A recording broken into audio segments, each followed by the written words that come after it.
Good afternoon, class. Today I will be teaching about the topic blood chemistry lab test. This topic is for BSc second years from the subject pathology. So जाने से पहले we will let us see what is blood.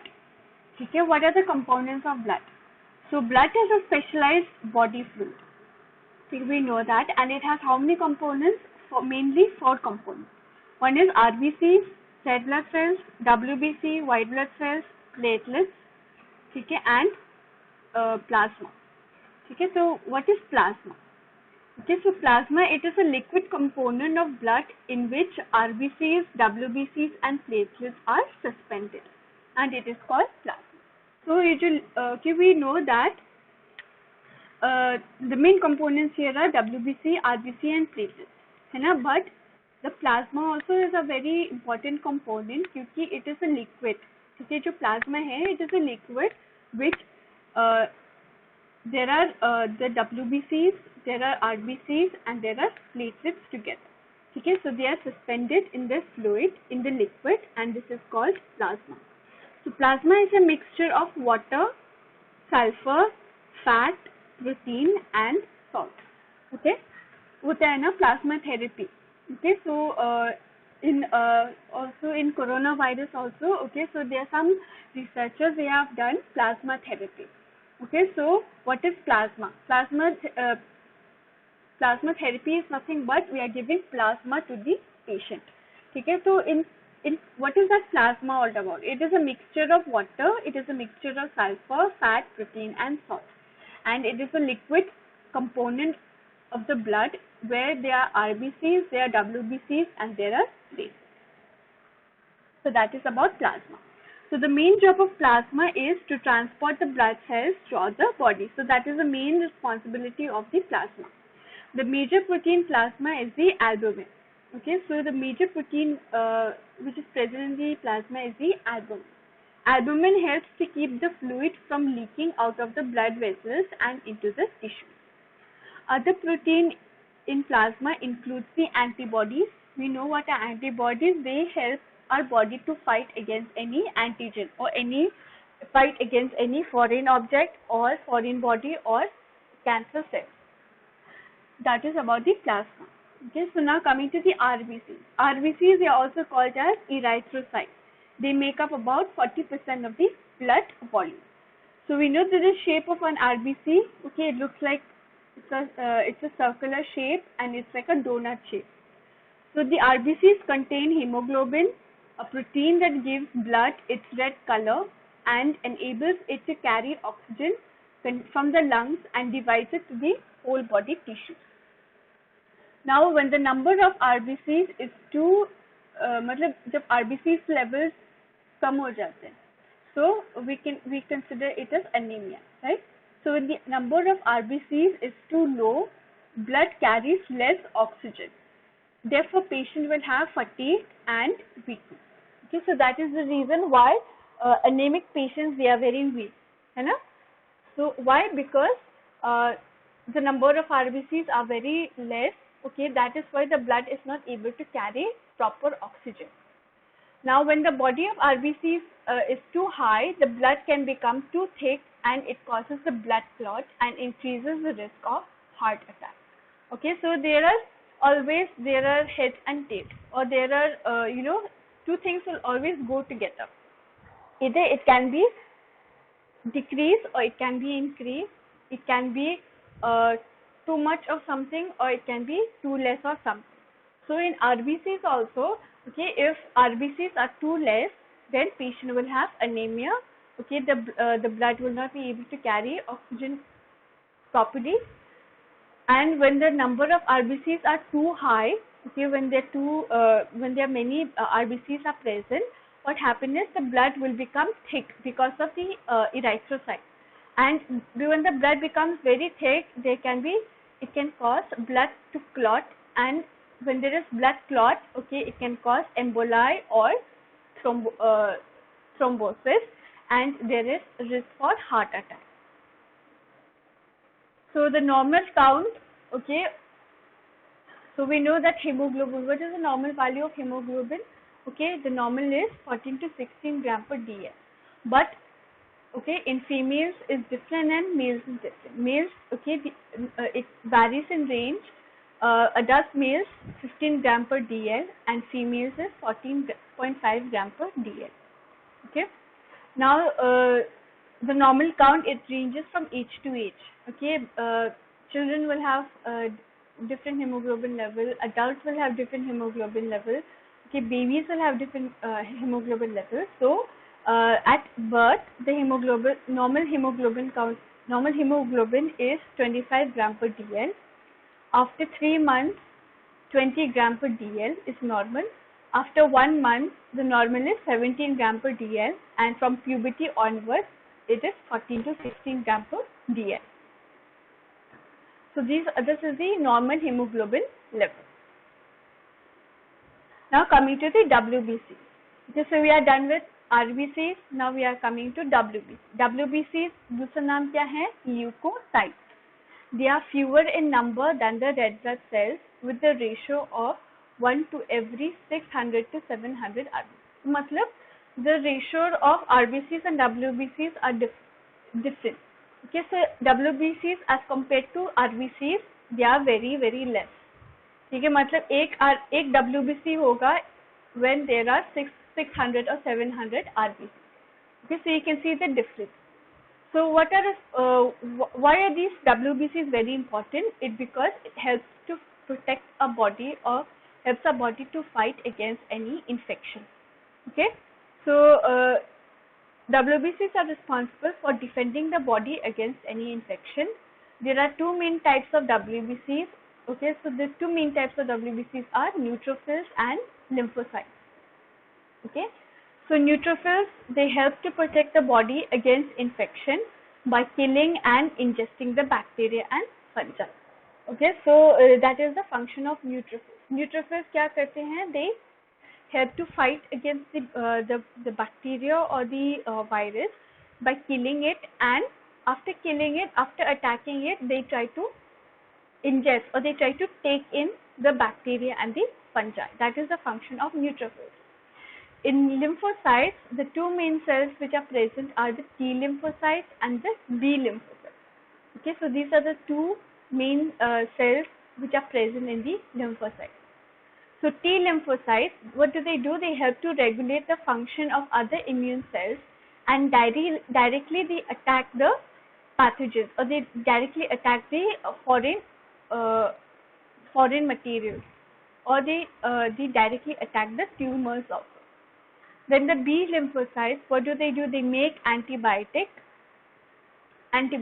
which uses protein that targets the bacteria and viruses. Okay, so when WBCs are too low, we call it as leukopenia.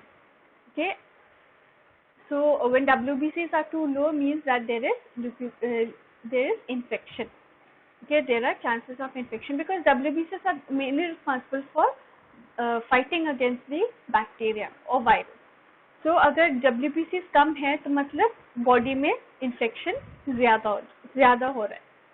And a higher than normal number of WBCs, it causes leukocytosis. So if WBC count decreases, we call it as leukopenia. If WBC levels are very high, then we call it as leukocytosis. Okay. Next, coming to platelets. Platelets, they are also called as thrombocytes.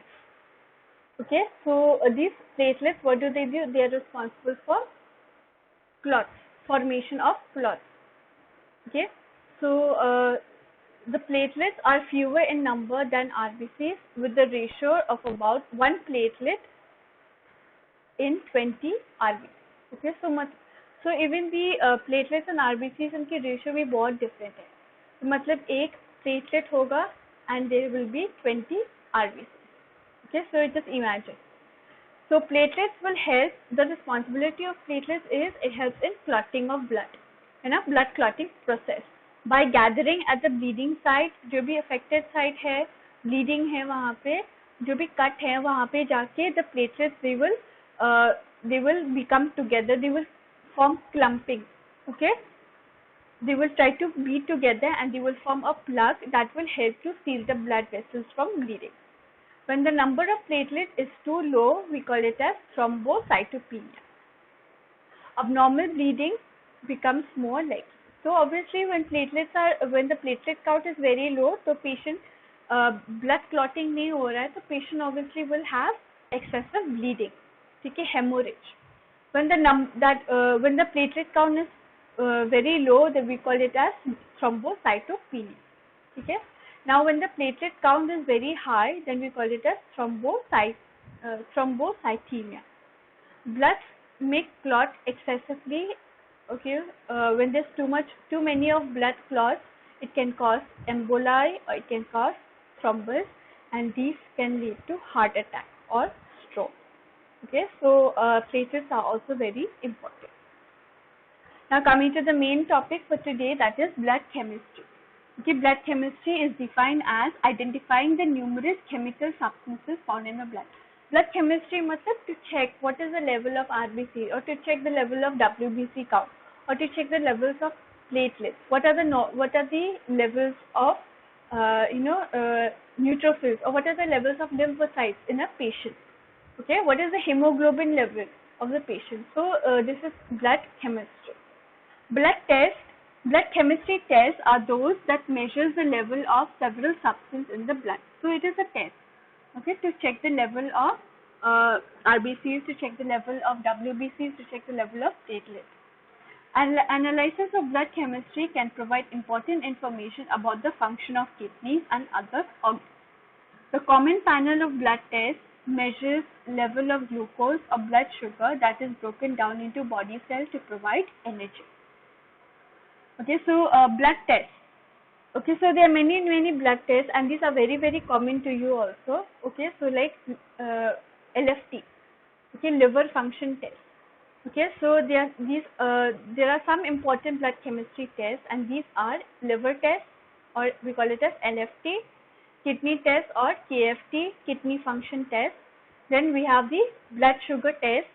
Okay, then we have the blood fat test. We check the lipid profile. Okay, then blood protein test also is performed, and calcium test. Okay, so these are some of the blood tests that are very common, and they are usually performed in the hospitals also. To check, if you want to check the lipid profile of the patient, or we want to check the calcium level of the patient, so we will perform these various tests. So first is the LFT, liver function test. When the liver is damaged, it releases a substance called enzymes into the blood, and levels of protein by the liver begins to drop. Okay, so अगर liver damage हो जाते हैं तो क्या हो जाता है कि enzymes produce हो जाते हैं. Okay, and it is being released into the blood, और ये जो protein levels है वो decrease हो जाते हैं. So by measuring the levels of these enzymes and proteins, it is possible for us to detect whether a patient is having any problem in the liver. So liver blood tests are designed to show evidence that abnormalities such as inflammation or liver cell damage, liver cirrhosis, liver fibrosis. Okay, this can help to diagnose certain liver conditions like hepatitis. Okay, yes, liver cirrhosis, liver scarring, alcohol-related liver disease, or liver damage. Okay, so by doing LFT test, we can detect these diagnoses. The blood test most frequently uses these enzymes for liver disease. So these enzymes that I told you, that whenever there's a liver damage, okay, enzymes are being produced into the blood, and these enzymes are aminotransferase or alanine aminotransferase, or we call it as ALT, or aspartate aminotransferase, or AST. So ALT value and AST value should be checked. Okay, these are the enzymes which are being produced when the liver is damaged, or whenever there is disease in the disease condition of the liver. Aminotransferase enzyme, they help to speed up the chemical reactions in the body that are found mainly in the liver. So that is the function of aminotransferase enzyme. Okay, so this is LFT test. Now kidney function test, or KFT test. So blood test for kidney function, it measures the level of blood, urea, nitrogen, and creatinine. So that is why when we do KFT test, क्या check करते हैं हम लोग? Blood urea value, nitrogen, and also we check the creatinine level. So both of these are the waste products that the kidney filter out the body. Okay, so the BUN and the creatinine, these are the waste products that the kidneys will try to filter out. Abnormal BUN and creatinine levels can detect that patient may have any kidney disease or any renal disease condition. Urea is nitrogen containing waste product that is created when the body breaks down the protein. So in a protein synthesis, a protein breakdown synthesis, what happens is urea is being produced, okay, which is a nitrogen containing waste product. Improper working of kidneys, dehydration, excessive bleeding and severe infection leading to shock, it will raise the BUN level. So we have to check, agar BUN levels, blood urea nitrogen levels are increased, okay, then we will it will give us some signs that there is some kidney problem or there is dehydration, excessive bleeding or any severe infection which can lead to shock. Kidneys filter and excrete creatinine, okay. If they are not working as they should, creatinine can build up in the bloodstream. Dehydration and muscle damage can raise creatinine levels, and if creatinine level gets high in the blood, then it indicates that the kidneys are not functioning. Okay, so these are some of the blood urea nitrogen and creatinine the levels of these will detect whether the patient is having any kidney disease or any other problem in the kidney. Next is the blood sugar test.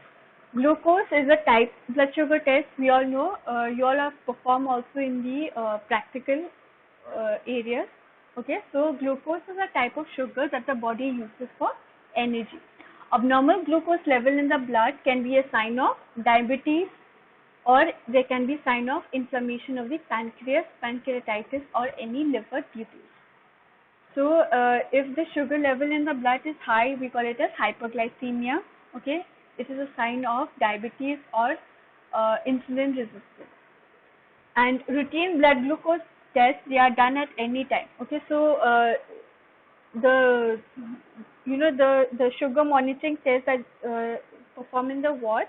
Okay, so those are the routine blood glucose tests. They can be performed at any time with no preparation. The normal range is 80 to 110 mg per dl. Okay, so shortly after eating, the blood glucose may rise temporarily up to 140 mg per dl. With repeated tests, a glucose level greater than 200 mg per dl may indicate diabetes. Okay, so that is why after we should perform blood glucose monitoring before taking any breakfast or taking any meal, and it should also be performed after taking the meal. Okay, and we should make sure that after eating, normally the blood glucose will rise up to 140 mg per dl. So more than 140 mg per dl after having food, then we should suspect for diabetes. Then there are some tests also, like postprandial glucose test. It determines the amount of glucose in the blood after a meal. So that is the postprandial. So the test that we do after having a meal is called the postprandial glucose test. Okay, then it should be checked 2 hours after having food. Then preprandial test, or we call it as fasting. Okay, fasting blood glucose test. We should perform these tests before the patient should have any meal. That is fasting. So the normal fasting blood glucose sugar level is 90 to 130 mg per dl. Diagnosis of diabetes is made when 2 separate blood tests, they show fasting blood glucose level greater than 140 mg per dl. Then home blood sugar testing. Okay, so blood glucose meter is an electronic device for measuring the blood glucose at home. Okay, so you all have seen the blood sugar, the monitor, blood sugar monitor, Okay, there is a lancet also, and there is a strip. Okay, without these, we will not able to perform the sugar monitoring.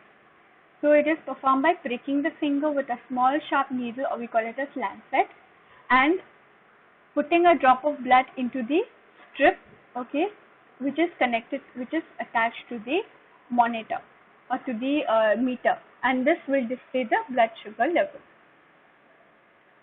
So that was about a blood sugar test. Next is the blood fat test. This test, a blood fat test, is also called as lipid profile. Okay, so this test is used to identify the cholesterol levels and the triglyceride level in the blood. Higher cholesterol level can increase the chances of heart attack or stroke. High triglycerides level can increase the risk of damage to the pancreas. Okay, so if cholesterol is very high, then it can cause heart attack or stroke, and if triglycerides is very high, then it can cause pancreatitis or damage to the pancreas. Total cholesterol level. Okay, cholesterol is a fatty substance that circulates in the blood. It is best to keep the total cholesterol level below 200. So the normal should be less than 200 mg per dl. Okay, the borderline is 200 to 239 mg per dl. And if the cholesterol level of a patient is more than 240 mg per dl, then patient is at a risk of developing stroke or heart attack, or what is it called? Atherosclerosis. Okay, so next is low density lipoprotein, LDL. LDL, we all know it is a bad cholesterol. Okay, it is the main source of cholesterol buildup and blockage in the artery. It is best to keep the LDL level below 100 and 100 to 130. Okay, so normally we should maintain it should be less than 60 mg per dl. Okay, borderline is 60 to 100 mg per dl, and more than 100, then patient is at a higher risk for developing CAD or coronary artery disease. Next, high density lipoproteins, HDL. It is a good cholesterol that helps to decrease the blockage in the artery. It is best to keep your HDL level up to at least 40. Okay, so HDL cholesterol, the normal should be 60 mg dl. It should not be less. Okay, it should not be less than 35 mg per dl. 35 to 45 is considered as borderline, but if it is less than 35 mg per dl, that means it is very bad. Okay, there can be chances for CAD. Next, triglycerides. Triglycerides, like I said, that it can damage the pancreas. So it is a type of fats in the blood. It is a chemical form in which most fat exists in the food as well as in the body. It is best to keep the glycerides below 150. So triglycerides normal is less than 140 mg per dl. Borderline, if it is 140 to 199, then we consider as borderline, and if it is more than 200 to 499 mg per dl, then this is very bad. There can be chances for damage to the pancreas. Okay, so this is the lipid profile or the blood fat test. Next is the blood protein test. Blood protein test is we usually check for the amount of proteins, how much proteins are in the blood. It measures the amount of two major group of proteins. We call it as albumin and the globulin. Okay, so albumin is mainly in the liver. It helps to keep the blood from leaking out of the bladder. That is the responsibility or the function of albumin.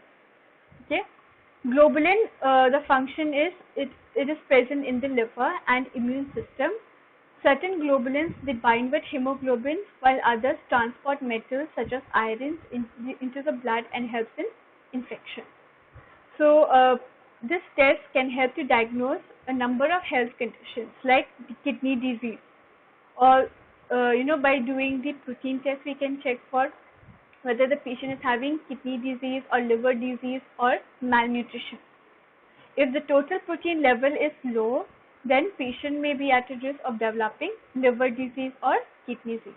ठीक है, अगर protein levels कम है, then suspect for liver disease or kidney disease, or a disorder where the protein is not digested or absorbed properly. Now, if protein level is very high, okay, then you should suspect for dehydration or a certain type of cancer like multiple myeloma that causes protein to accumulate normally. So, if protein is low, suspect for kidney disease or liver disease, and if protein is very high, then suspect for dehydration uh, or a type of cancer called multiple myeloma. Okay, so blood protein test also is very important to check for albumin and globulin. Next is the blood calcium test. Okay, here we check for the level of calcium in the blood. The calcium blood test measures the level of calcium in the blood that is not stored in the bones. Okay, so the calciums are being stored in the bones and they are also being stored in the blood. To check whether the level of calcium in the blood, then we perform a blood calcium test. Calcium, we know it is a very important mineral in the body. Okay, it helps us to build and fix the bones and the teeth. It helps the nerves to work and makes the muscles squeeze together. Okay, helps the blood clot and helps the heart to work normally. The normal value of calcium in the blood is 8.4 to 10.2 milliequivalent per dl. Most of the calcium is stored in the bones, the rest is found in the blood. When the blood calcium gets very low, then we call it as hypocalcemia. Okay, the bones, they will release calcium to bring it back to the normal level. Okay, so when blood calcium level is very high, we call it as hypocalcemia. The extra calcium is stored in the bones or passed out of the body through the urine and the stool. Now, if this abnormal calcium level in the blood, okay, abnormal level calcium levels in the blood may be a sign of kidney disease or bone disease, thyroid disease, cancer, malnutrition, or any other disorder. Calcium deficiency causes a lot of problems like muscle cramps. Okay, because calcium is very less, so patient will have can be chances for fracture, soft bones, brittle bones, spasm, poor growth, proper growth नहीं हो पा रहे, growth delay हो जाएगा, osteoporosis, brittle nails, insomnia, and blood cholesterol. Okay, so too much of calcium level in the blood, we call it as hypercalcemia. Less calcium in the blood, hypocalcemia. Why a blood chemistry is done? Why? What are the indications? Okay, why we are doing these tests? Okay, first is to evaluate the person's general health. Next, to evaluate if any organ is functioning properly, like kidney is functioning or not, whether the pancreas is functioning, the liver, if there's any liver disease. Okay, then evaluate the body's electrolyte levels, identify the organ damage or injury, and to identify the damaged tissues that secretes chemicals in the blood. So this is the reason why we perform a blood chemistry test. So how we take blood sample from the patient. Okay, so this is this has been taught to you also first year. Okay, so fasting overnight may be required, especially if you have to check for glucose level. Fasting. Blood is taken from the vein in the arms. Okay, so first we have to put a tourniquet. This is a tourniquet or an elastic band. Okay, so we put the tourniquet so that the vein will be prominent. Then when the vein is prominent, we are able to see, or the vein is visible, then we will take a needle and a syringe. Okay, it should be non-use and it should be sterile. Okay, then we will try to insert the needle into the visible vein and we will withdraw the blood. Okay, and sample collection, labeling and naming should be done. Okay, the patient's name should be properly filled in the form. The sample, the vacutainer sample, there should be identification, patient's number, patient's name. Okay, what sample it is. Then after taking the sample, a band-aid is applied, or we can place it with gauze pieces, and we try to put some pressure so that bleeding will not take place. For some tests, blood sample is allowed to clot and clear. A yellow fluid that forms above the clot is carefully separated and removed for analysis. The sample is sent to the lab to be analyzed by special machine examined under microscope. So after taking the sample from the patient, we will send it directly to the lab. The potential side effects of having a blood chemistry test. Okay, so what are the side effects of taking too much of blood samples also? It can lead to bleeding, okay, then bruising, okay, this is called bruising, you can see here, and there can be chances of infection. Bruising is an underlying tissues or bone in which the skin is not broken. So you see here, this is bruising. Okay, so these are the three side effects of blood chemistry test, like taking too much of blood sample from the patient. There can be bleeding, there can be bruising, and there can be chances for infection. Okay, so this is about blood chemistry test. I hope this is clear to everyone. So thank you, class.